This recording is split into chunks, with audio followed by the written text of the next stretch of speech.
You know, I think it's quite funny how 1 year ago, Nintendo's social media accounts were bragging about how they had the most highly rated Metacritic games of any system, and now they had more highly rated Metacritic games than the Vita, PS4, and Xbox One combined.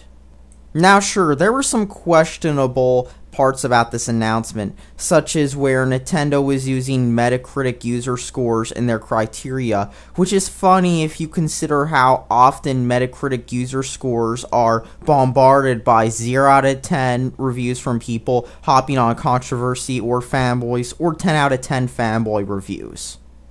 But oh how the mighty have fallen. Last year, Nintendo put out a lot of new installments and long-running series, and of course they sold well and were easily marketable. However, this year Nintendo didn't really have much to show on the Wii U or 3DS. I mean, I can only really name a handful of notable Wii U games that came out this year, because there really wasn't much on the Wii U.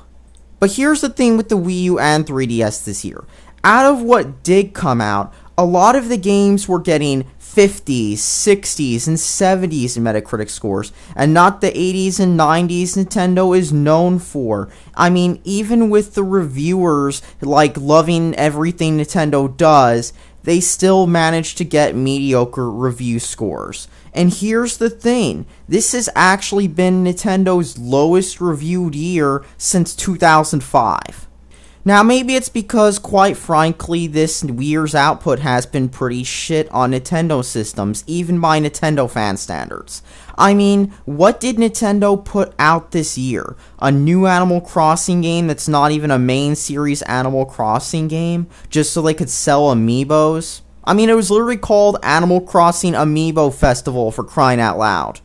Then again, the one thing that has made the Wii U sell as well as it has, despite lagging behind both next-gen consoles in sales, despite lagging behind both next-gen consoles in power. I mean, the Wii U has a processor from the 90s, for fuck's sake. And of course, despite having a slow operating system, despite lacking many features, is the games. People run out and buy a Wii U because it has new installments and long-running Nintendo series. And yet, the Wii U is already serving up disappointment this year. I mean, while there's a new Star Fox in development that got delayed and was criticized by the gaming press for its very awkward control scheme, and while there is also Xenoblade Chronicles X coming out for the Wii U, which also did end up getting mediocre review scores from Amazon Japan users, the Wii U doesn't have too much else in the pipeline, except maybe Mighty Number 9, which is coming out on every other system in the universe. Oh, and there's also Pokken Tournament coming out, which is a game that is so amazing that a Japanese arcade actually removed the game from their premises. Now that's a very good sign, especially if it's a prominent arcade, am I right?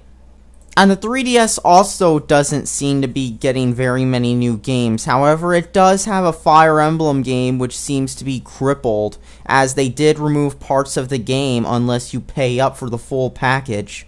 However, if there's one thing the Wii U does have this year instead of games, it's Amiibos. Now, Amiibos came out last year, I think, and they've sold a ton. And I mean, you can walk into stores and you'll find the Amiibo sections cleared out. Well, at one point you did, because I went to Best Buy today and they were packed with Amiibos. They literally had tons of Falco Amiibos, Lucario Amiibos, Greninja Amiibos, Marth Amiibos, I think it was Marth, Dark Pit Amiibos. They had all these Amiibos that people were hoarding like crazy. They even had Animal Crossing and Splatoon Amiibos. And here's the thing. With these Amiibos, they do have crossover appeal in the fact that you've got grown-ass men going out and buying them. And this is not a joke either, because if you go on YouTube and search Amiibo unboxing, you'll see grown men with a lot of little kids stuff surrounding them unboxing these brand new Amiibos. Now, what does this tell you about the very special and unique Nintendo fanbase, you may ask? Well, it tells you that they care more about having toys than they do new games. I think that says a lot about the state of Nintendo too. They are milking this to death because they know people are going to run out and buy these new limited edition Amiibos because they have the Nintendo logo on it. And here's the thing, instead of going out and making games that people want, they're just dumping these Amiibos on the market, even though Nintendo has all this money in the bank. And look, I'm not even getting into the fact that the 3DS and the Wii U are already underpowered. I mean, the Wii U was so underpowered, an EA engineer called it weaker than the 360. And of course, the 3DS is so underpowered that even the new 3DS is weaker than a $50 smartphone you can get at Best Buy. I mean, you've got $50 smartphones at Best Buy with more memory and faster processors than the new 3DS. And that says a lot about Nintendo. They don't seem to care about games anymore at this point. They just care about toys and marketing to those who buy them up like crazy. And that's all that needs to be said, really. Nintendo has no idea what they're doing anymore. Their Metacritic score is tanking, and they really need new management. And that's all that needs to be said. Thanks for watching. Subscribe for more.